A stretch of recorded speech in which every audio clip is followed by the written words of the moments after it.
ഇടതുപക്ഷത്തിന് തിരിച്ചടി ആദ്യം ജനങ്ങൾ നൽകി. നഗരസഭ ഭരിക്കാൻ BJP എത്തിയതോടെ പിന്നെ ഇടതുപക്ഷത്തിന്റെ സകല കണക്കുകൂട്ടലുകളും തെറ്റി. വി രാജേഷ് മേയറായിട്ട് എത്തിയതോടെ CPMന്റെ ഓരോ അഴിമതികളും BJP എടുത്ത് പുറത്തേക്കിട്ടു. അതോടുകൂടി ദേഹമനങ്ങാതെ, അതായത് ശരീരം അനങ്ങാതെ പോക്കറ്റ് നിറച്ചുകൊണ്ടിരുന്ന CPMന് അതൊരു തലവേദനയായി മാറി. പിന്നെ കണ്ടത് CPM നേതാക്കൾ കാണിച്ചുകൂട്ടിയ അഴിമതിയുടെ ഒരു കൂമ്പാരം തന്നെ വി രാജേഷും ആശാനാഥും കൂടെ എടുത്ത് പുറത്തിടുന്ന ഒരു കാഴ്ചയാണ് പിന്നെ കണ്ടത്. അതോടെ BJPയെ പുകച്ച് പുറത്ത് ചാടിച്ചില്ലെങ്കിൽ അത് CPMന്റെ തന്നെ ഇമേജിന് വലിയ രീതിയിൽ കോട്ടം തട്ടും, അല്ലെങ്കിൽ ഇനിയും ആളുകളെ ഭീഷണിപ്പെടുത്തി പണം വാങ്ങാൻ CPMന് കഴിയില്ല എന്ന് മനസ്സിലായതോടുകൂടി CPMും അതോടൊപ്പം തന്നെ കോൺഗ്രസും കൂടെ ഒന്നിച്ച് കൈകൊടുത്ത് BJPയെ പുകച്ച് പുറത്തു ചാടിക്കാൻ പല നീക്കങ്ങളും നടത്തിയെങ്കിലും അതെല്ലാം തകരുകയായിരുന്നു. നിലവിൽ കോർപ്പറേഷൻ ഭരണം അട്ടിമറിക്കാൻ സംസ്ഥാന സർക്കാരും CPMും ചേർന്ന് ഗൂഢാലോചന നടത്തി. കൗൺസിലർ സുഗതന് നിയമം അനുകൂലമായതോടെ ഇരു കൂട്ടരുടെയും ആസൂത്രിതമായ ഒരു നീക്കം പൊളിഞ്ഞു പാളിശായി. കോർപ്പറേഷനിൽ BJP ഭരണത്തിന്റെ കേവലം ഭൂരിപക്ഷം ഇല്ലാതാക്കാനും വാഴോട്ടുകോണം വാർഡിൽ ഇടതും വലതും കൈകോർത്ത് ഒരു ഉപതെരഞ്ഞെടുപ്പ് നടത്താനുമുള്ള നീക്കമാണ് ഈ രണ്ട് ഇന്ത്യ സഖ്യവും നടത്തിയത്. രാഷ്ട്രീയ കേസുകളിൽ പ്രതിയായ സുഗതനെ വീട്ടിൽ പോയി വെടിവെച്ച് ഭീകര അന്തരീക്ഷം സൃഷ്ടിച്ചാണ് CPM അനുഭാവിയായ SHO വിപിൻ ഒരു ഒൺമാൻ ഷോ അവിടെ കാണിച്ചു കൂട്ടിയത്. CPM മുൻ MLA VK പ്രശാന്തിന്റെ നിർദ്ദേശപ്രകാരമായിരുന്നു ആ ഒരു അറസ്റ്റ്. തുടർന്ന് കാപ്പ ചുമത്തി ജയിലിലടക്കാൻ ആഭ്യന്തരമന്ത്രി രമേശ് ചെന്നിത്തല നിർദ്ദേശം നൽകി. CPM സംസ്ഥാന സെക്രട്ടറി MV ഗോവിന്ദൻ സുഗതനെ പുറത്തു വിടരുതെന്നും അയോഗ്യത കൽപ്പിക്കണമെന്നും ആവശ്യപ്പെട്ടു.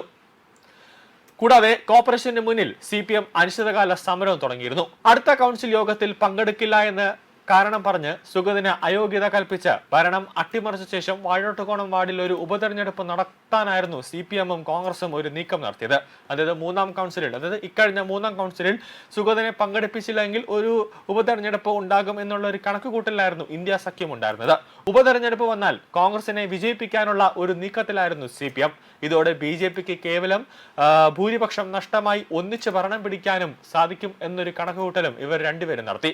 കാപ്പ നിയമപ്രകാരം വിയൂർ ജയിലിൽ കഴിയുന്ന സുഗതന് പോലീസ് എസ്കോർട്ടിൽ കൗൺസിൽ യോഗത്തിൽ പങ്കെടുക്കാൻ അനുമതി നൽകണമെന്ന് ആവശ്യപ്പെട്ട് ജയിൽ സൂപ്രണ്ടിന് അപേക്ഷ നൽകിയിരുന്നു.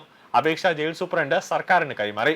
ഇതനുസരിച്ച് തദ്ദേശ വകുപ്പ് അഡീഷണൽ സെക്രട്ടറിയുടെയും ആഭ്യന്തര വകുപ്പ് അഡീഷണൽ സെക്രട്ടറിയുടെയും മുന്നിൽ ഫയലെത്തി. നിയമവശം പരിശോധിക്കാൻ സെക്രട്ടേറിയറ്റിലെ നിയമവിഭാഗത്തിന് അപേക്ഷ കൈമാറി. ഇതിനിടെ ജയിൽ സൂപ്രണ്ടിന്റെ അപേക്ഷ വിവരം അറിഞ്ഞ ആഭ്യന്തര വകുപ്പ് മന്ത്രി സുഗതന് അനുകൂലമായ ഒരു നടപടിയും ഉണ്ടാകാൻ പാടില്ല എന്ന വകുപ്പ് സെക്രട്ടറിക്ക് കർശന നിർദ്ദേശം നൽകി. കാപ്പ കേസിൽ ജയിലിൽ കഴിയുന്ന പ്രതിക്ക് കോർപ്പറേഷൻ യോഗത്തിൽ പങ്കെടുക്കാൻ കഴിയില്ലെന്നും അവധി നൽകാൻ നിയമസാധ്യത ഇല്ലെന്നും റിപ്പോർട്ട് നൽകാൻ തദ്ദേശ മന്ത്രി KM ഷാജി വകുപ്പ് അണ്ടർ സെക്രട്ടറിക്ക് നിർദ്ദേശം നൽകി. എന്നാൽ നിയമന ഭാഗത്തിൽ നിന്നും മറുപടി ലഭിച്ചത് സുഗതനെ കൗൺസിൽ യോഗത്തിൽ എത്തിക്കരുത് എന്നതിന് പകരം സൂപ്രണ്ടിന് വഴി അവധി അപേക്ഷ നൽകാമെന്നാണ്. ഇതനുസരിച്ചാണ് സെക്രട്ടറിമാർ റിപ്പോർട്ടുകൾ നൽകിയത്. മന്ത്രിമാരുടെ നിർദ്ദേശത്തിനനുസരിച്ച് റിപ്പോർട്ട് എഴുതിയാൽ സുഗതന് കോടതിയെ സമീപിക്കാൻ സാധിക്കും. മന്ത്രിമാരുടെ നിർദ്ദേശം നീതി നിഷേധവും നിയമവിരുദ്ധവുമാണെന്ന് ചൂണ്ടിക്കാട്ടപ്പെടുന്നു എന്നതാണ് ഏറ്റവും പ്രധാനം.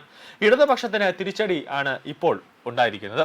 അതോടെയാണ് ആ മൂന്നാം കൗൺസിൽ യോഗം നടന്ന സമയത്ത് തന്നെ അപ്രതീക്ഷിതമായിക്കൊണ്ട് BJP സ്വതന്ത്രനായി മത്സരിച്ച സുധീഷിനെ കളത്തിലേക്ക് ഇറങ്ങുന്നതും സുധീഷിന്റെ ഒരു പിന്തുണ വാങ്ങിക്കുകയും BJP ചെയ്തത്.